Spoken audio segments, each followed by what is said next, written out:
ಉಂಟಾಗಲಿ, ನಿನಗೆ ಗೌರವ ಉಂಟಾಗಲಿ ಸ್ವಾಮಿ. ಯೇಸುವಿನ ಹಾಗೆ ಆಗುವುದಕ್ಕಾಗಿ ಸ್ತೋತ್ರ.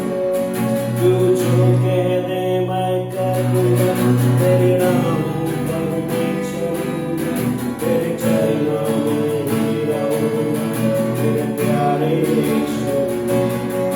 तू जो कह दे मैं करूँगा, तेरे राहों पर मैं चलूँगा, तेरे चरणों में ही रहूँगा, तेरे प्यारे यीशु। आराधना यीशु तुझे, आराधना यीशु तुझे, आराधना यीशु तुझे, आराधना यीशु तुझे। अब तेरे पर जो लहरों पर चले, आगे चलते हैं, मुझे चिंता नहीं है। दातारियों को जिन वचनों से मिले, साथी मेरे हैं, मुझे चिंता नहीं है। आराधना यीशु तुझे, आराधना यीशु तुझे, ओ आराधना यीशु तुझे, सारी आराधना यीशु तुझे। ನೀ ಹೇಳುವುದನ್ನೇ ಮಾಡುವೆ, ನಿನ್ನ ಮಾರ್ಗದಿ ಮಾತ್ರ ನಡೆಯುವೆ, ನಿನ್ನ ಕೋಮರವನ್ನೇ ಹಿಡಿಯುವೆ, ನನ್ನ ಪ್ರಿಯ ಯೇಸುವೇ.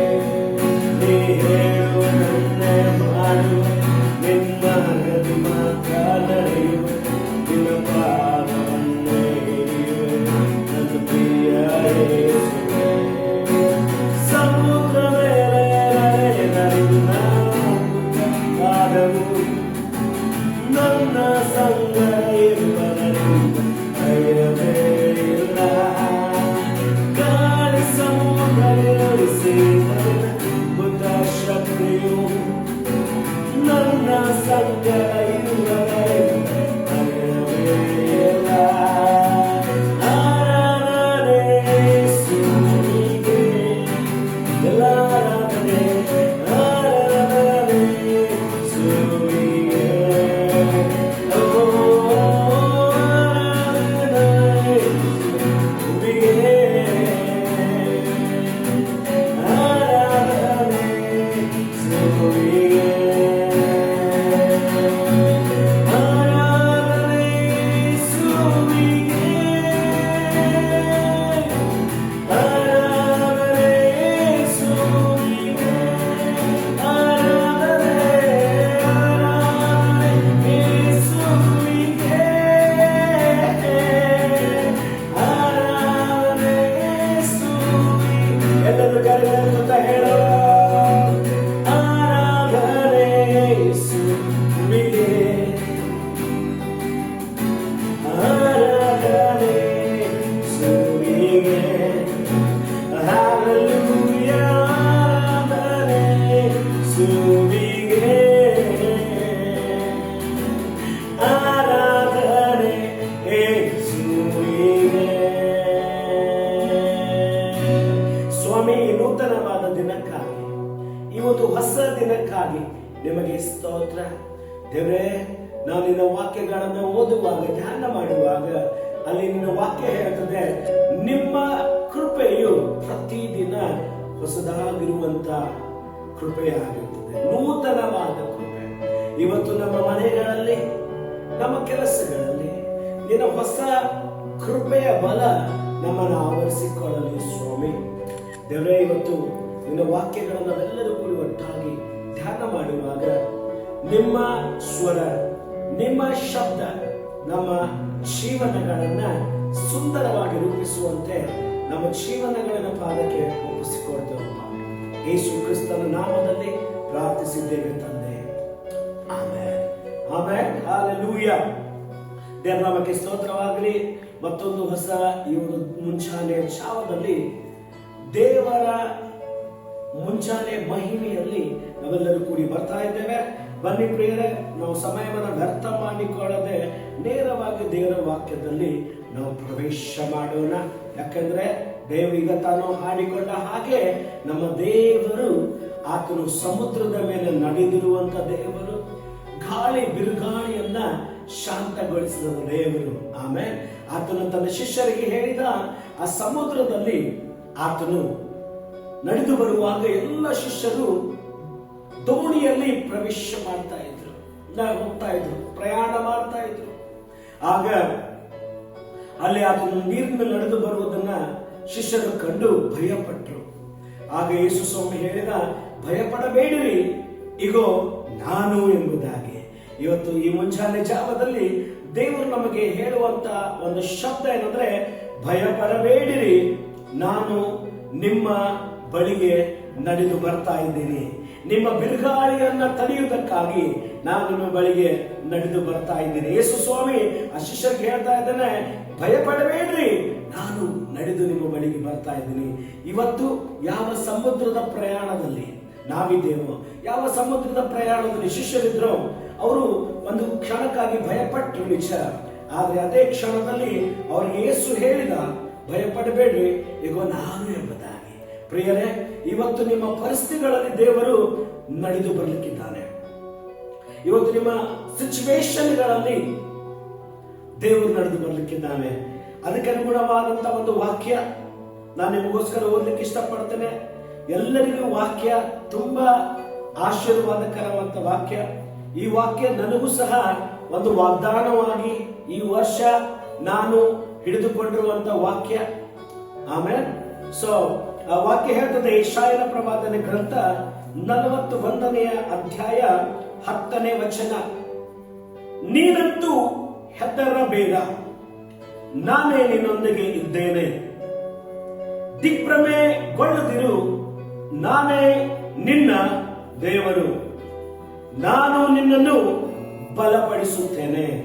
ಹೌದು, ನಾನು ನಿನಗೆ ಸಹಾಯ ಕೊಡುತ್ತೇನೆ, ನನ್ನ ಧರ್ಮದ ಬಲಗೈಯನ್ನು ನಿನಗೆ ಆಧಾರವಾಗಿ ಮಾಡುತ್ತೇನೆ. ಆಮೇಲೆ ಎಂತ ಶ್ರೇಷ್ಠನಾದಂತ ಕರ್ತ, ಎಂತ ಒಳ್ಳೆ ಯಜಮಾನ ಆತನಾಗಿದ್ದಾನೆ, ಎಂತ ಒಳ್ಳೆ ತಂದೆ ನಮಗಿದ್ದಾನೆ. ತಂದೆಯು ತನ್ನ ಮಕ್ಕಳನ್ನು ಪ್ರೀತಿಸುವ ಹಾಗೆ ಪರಲೋಕದ ತಂದೆ ನಮ್ಮನ್ನು ಪ್ರೀತಿಸಿ ನಮ್ಮ ಪ್ರತಿಯೊಂದು ಬಲಹೀನತೆಯನ್ನು ಕಂಡು ಅಂತ ಹೇಳ್ತಾನೆ, ನೀನಂತೂ ಹೆದರಬೇಡ. ಇವತ್ತು ನೀವು ಮನೆಯಲ್ಲಿ ಕೂತ್ಕೊಂಡಿರುವಾಗ ನೀವು ಹೆಂಡತಿಯಾಗಿರುವುದಾಗಿದ್ರೆ ಗಂಡನಿಗೆ ಹೇಳ್ರಿ, ಭಯಪಡಬೇಡ. ಗಂಡ ತಮ್ಮ ಹೆಂಡತಿಗೆ ಹೇಳಿ, ಭಯಪಡಬೇಡ. ಮಕ್ಕಳಿಗೆ ಹೇಳ್ರಿ, ಮಗನೇ ಭಯಪಡಬೇಡ. ಮಕ್ಕಳು ತಂದೆಗೆ ಹೇಳಿ, ಭಯಪಡಬೇಡ. ಪ್ರತಿಯೊಬ್ಬರು ನಿಮ್ಮನ್ನು ನೀವು ಬಲಪಡಿಸಿಕೊಂಡು ಹೇಳ್ರಿ, ಭಯಪಡಬೇಡ, ನನ್ನ ದೇವರು ನನ್ನ ಬಳಿಗೆ ನಡೆದು ಬರ್ತಾ ಇದ್ದಾನೆ. ಆಮೇಲೆ ಈ ಭಯಪಡಬೇಡ ಅನ್ನುವಂಥ ಶಬ್ದ ಸತ್ಯವೇದದಲ್ಲಿ 365 ಸಾರಿ ಬರೆಯಲ್ಪಟ್ಟಿದೆ. ಎಷ್ಟು ಸಾರಿ? 365 ಸಾರಿ ಈ ಶಬ್ದ ಭಯಪಡಬೇಡ, ಭಯಪಡಬೇಡ, ನಾನೇ ನಿನ್ನೊಂದಿಗಿದ್ದೇನೆ ಅನ್ನುವಂಥ ಒಂದು ಶಬ್ದ ಬರೆಯಲ್ಪಟ್ಟಿದೆ. ಯಾಕೆ ಗೊತ್ತಾ? ಯಾಕಂದ್ರೆ ನಮ್ಮನ್ನು ಹಿಡಿದುಕೊಂಡು ನಾವೆಲ್ಲರೂ ಕೆಲವು ಕ್ಷಣಗಳಲ್ಲಿ ಭಯಪಡುವವರಾಗಿರುತ್ತೇವೆ. ಒಂದು ಕೆಟ್ಟ ಸುದ್ದಿ ಕೇಳುವಾಗ ಭಯ, ಆಸ್ಪತ್ರೆ ಹೋಗಿರ್ತೀವಿ, ಡಾಕ್ಟರ್ ಏನೋ ಒಂದು ಹೇಳ್ತಾನೆ, ಅವಾಗ ಒಂದು ಭಯ. ಮಕ್ಕಳು ಸ್ಕೂಲಿಗೆ ಹೋಗಿದ್ದಾರೆ, ಮಕ್ಕಳ ಬಗ್ಗೆ ಒಂದು ಭಯ. ಈ ಭಯ ಅನ್ನೋದು ಯಾರಿಗೂ ಬಿಡಲಿಲ್ಲ. ಸತ್ಯವೇದದಲ್ಲಿ ವಾಕ್ಯದಲ್ಲಿ ನೋಡುವಾಗ ಅಬ್ರಹಾಮನು ಕೂಡ ಕೆಲವು ಸಾರಿ ಭಯಪಟ್ಟ, ಮೋಶೆಯು ಸಹ ಕೆಲವು ಸಾರಿ ಭಯಪಟ್ಟ, ಶಿಷ್ಯರು ಭಯಪಟ್ಟರು, ಅಲ್ಲಿರುವಂತ ಕುರುಬರು ಭಯಪಟ್ಟರು. ಆದ್ರೆ ಯೇಸುವೆ ಕುರುಬರಿಗೆ ಹೇಳಿದ, ಭಯಪಡಬೇಡಿರಿ, ಈಗೋ ನಾನಾಗಿದ್ದೇನೆ ಎಂಬುದಾಗಿ. ಆಮೇಲೆ ಒಂದು ಚಿಕ್ಕ ಕಥೆಯನ್ನ ನಿಮ್ಮ ಒಂದು ತಿಳುವಳಿಕೆಗೆ ತರಲಿಕ್ಕೆ ಇಷ್ಟಪಡ್ತೀನಿ. ಒಂದು ಸಾರಿ ಒಂದು ಕುಟುಂಬದಲ್ಲಿ ತಂದೆ ತುಂಬಿದ ಕುಟುಂಬ ಇತ್ತು. ತಂದೆ, ಮಗ, ಗಂಡ, ಹೆಂಡತಿ ಎಲ್ಲರೂ ಇದ್ರು.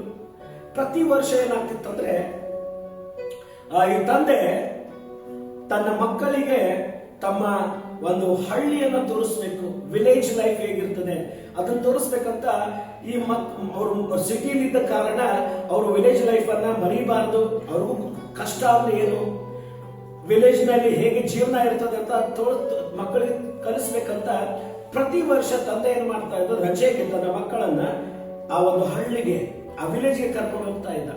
ಹಾಗೆ ವರ್ಷಗಳು ಕಳೆದು ಹೋದವು. ಹಾಗೆ ವರ್ಷಗಳು ವರ್ಷದ ವರ್ಷಕ್ಕೆ ಅದು ಆರಂಭ ಆಯಿತು. ಕಡೆಗೆ ಈಗ ಆ ತಂದೆ ಕರೆದುಕೊಂಡು ಹೋಗ್ತಾರಂತ ಮಗ ದೊಡ್ಡವನಾದ. ಒಂದು ಸಾರಿ ಮಗ ಹೇಳ್ತಾನೆ, ಅಪ್ಪ ಈಗ ನನಗೆಲ್ಲ ಗೊತ್ತಾಗ್ಬಿಟ್ಟಿದೆ, ಯಾವ ಬಸ್ಸಿಗೆ ಹತ್ಬೇಕು, ಎಲ್ಲಿ ಇಳಿಬೇಕು, ಯಾವ ಟ್ರೈನ್ ಇಳಿಬೇಕು, ಅಲ್ಲಿಂದ ಯಾವ ಸ್ಟಾಪಿಗೆ ಇಳಿಬೇಕು, ಅಲ್ಲಿಂದ ಯಾವ ಆಟೋ ಹಿಡ್ಕೊಂಡ್ಬಿಟ್ಟು ನಮ್ಮ ಹಳ್ಳಿಗೆ ಹೋಗ್ಬೇಕು, ನನಗೆಲ್ಲ ಗೊತ್ತಿದೆ. ಈ ಸಾರಿ ನಾನು ಒಬ್ಬನೇ ಹೋಗ್ತೀನಿ ಅಂತ ತಂದೆಗೆ ಮಗ ಹೇಳ್ತಾನೆ. ಆದ್ರೆ ತಂದೆ ಅವನಿಗೆ ಒಂದು ಕಳವಳ, ಒಂದು ಮಮತೆಯ ಕಾರಣ, ಬೇಡ ಮಗನೇ ನಾನು ಬರ್ತೀನಿ ಅಂತ ಹೇಳ್ತಾನೆ ತಂದೆ. ಆದ್ರೂ ಮಗ ಕೇಳೋದಿಲ್ಲ, ಇಲ್ಲಪ್ಪ ನನಗೆ ಈ ಸರಿ ಹೋಗ್ಲಿಕ್ಕೆ ನನಗೆ ನೀನು ಅನುಕೂಲ ಮಾಡು. ಆಗ ಮಗ ಅಪ್ಪ ಅಂತಾನೆ, ಆಯ್ತಪ್ಪ ನೀನು ಹೋಗು ಅಂತ ಹೇಳ್ತಾನೆ. ಎಲ್ಲ ಬ್ಯಾಗ್ ಎಲ್ಲ ಪ್ಯಾಕ್ ಮಾಡ್ಕೊಂಡ್ಬಿಟ್ಟು ತಂದೆ ಬಳಿಗೆ ಬರ್ತಾನೆ. ಬಂದ ನಂತರ ತಂದೆ ಅವ್ನಿಗೆ ಬೇಕಾದ ಹಣವನ್ನ ಕೊಡ್ತಾನೆ.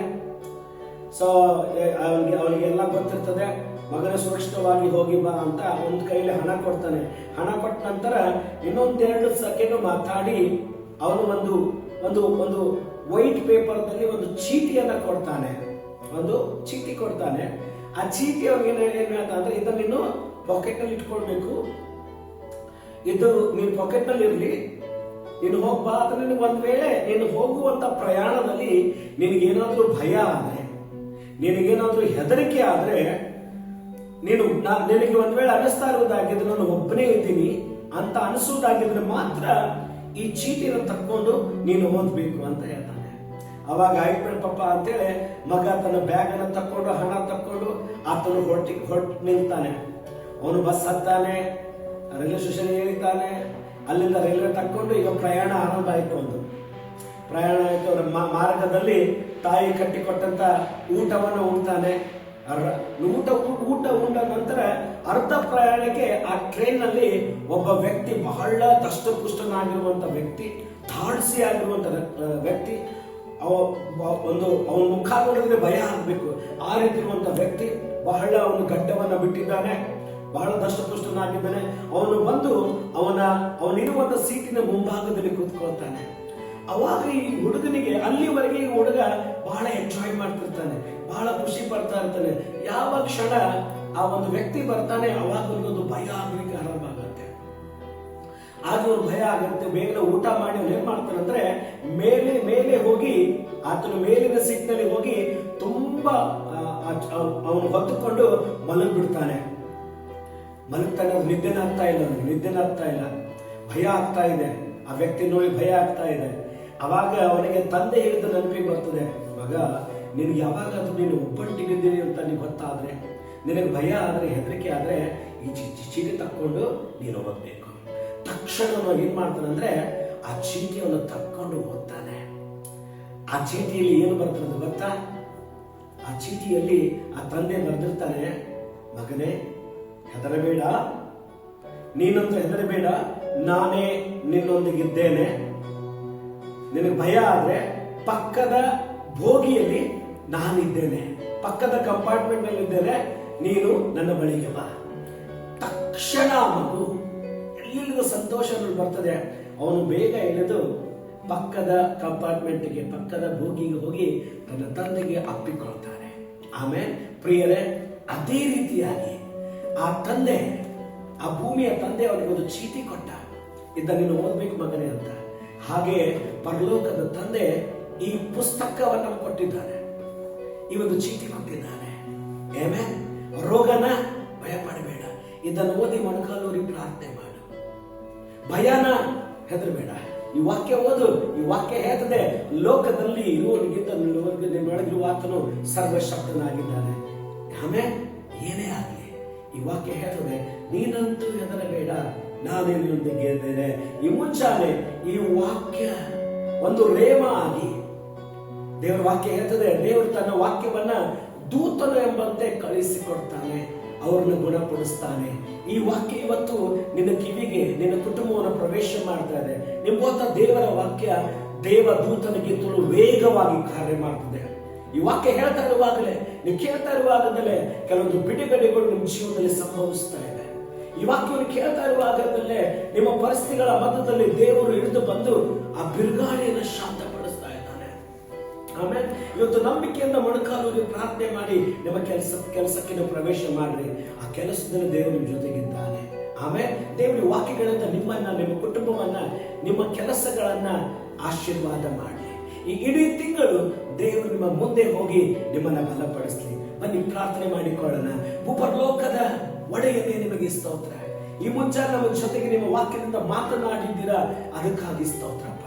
ದೇವರೇ ಅಪ್ಪ, ನೀವು ಒಳ್ಳೆಯವರಾಗಿದ್ದೀರಾ. ಈ ವಾಕ್ಯಗಳಿಗಾಗಿ ನಿಮ್ಗೆ ಸ್ತೋತ್ರ. ನಂಬುತ್ತೇವೆ ನೀನು ನಮ್ಮನ್ನ ಬಲಪಡಿಸ್ತೀಯ ದೇವರೇ. ನಾವು ಹೆದರೋದಿಲ್ಲ ಸ್ವಾಮಿ, ಯಾಕಂದ್ರೆ ನಿನ್ನ ಧರ್ಮದ ಬಲಗೈ ನಮ್ಮೆಲ್ಲರ ಜೊತೆಗೆ ಇದೆ. ನಿನ್ನ ಧರ್ಮದ ಬಲಗೈ ಅದ್ಭುತವನ್ನ ಮಾಡ್ತದೆ. ನಿನ್ನ ಧರ್ಮದ ಬಲಗೈ ನಮ್ಮನ್ನ ಗುಣಪಡಿಸ್ತದೆ. ನಿಮ್ಮ ಧರ್ಮದ ಬಲಗೈ ನಮ್ಮನ್ನ ಕಟ್ಟಿ ಮುಂದಕ್ಕೆ ನಡೆಸ್ತದೆ. ಈ ಮುಂಚಾನೆ ದೇವರು ನಮ್ಮೆಲ್ಲರನ್ನ ಆಶೀರ್ವದಿಸಿ ನಮ್ಮನ್ನು ನಡೆಸಿ. ಎಲ್ಲ ಮಹಿಮೆ ಘನತೆ ಯೇಸು ಸ್ವಾಮಿ ನಿಮಗೆ ಮಾತ್ರ ಸಲ್ಲಿಸ್ತಾ, ಯೇಸು ಕ್ರಿಸ್ತನ ನಾಮದಲ್ಲಿ ನಾವು ಪ್ರಾರ್ಥಿಸಿ ಬೇಡಿ ಹೊಂದಿಕೊಂಡಿದ್ದೇವೆ ಪರಲೋಕದ ತಂದೆ. Amen, amen. ದೇವರು ನಿಮ್ಮನ್ನು ಬಹಳವಾಗಿ ಆಶೀರ್ವಾದ ಮಾಡಲಿ. ನಾಳೆ ಮುಂಜಾನೆ ತಿರುಗಿ ನಾವು ವಾಕ್ಯದ ತನಕ ಕೂಡಿ ಬರೋಣ. God bless you.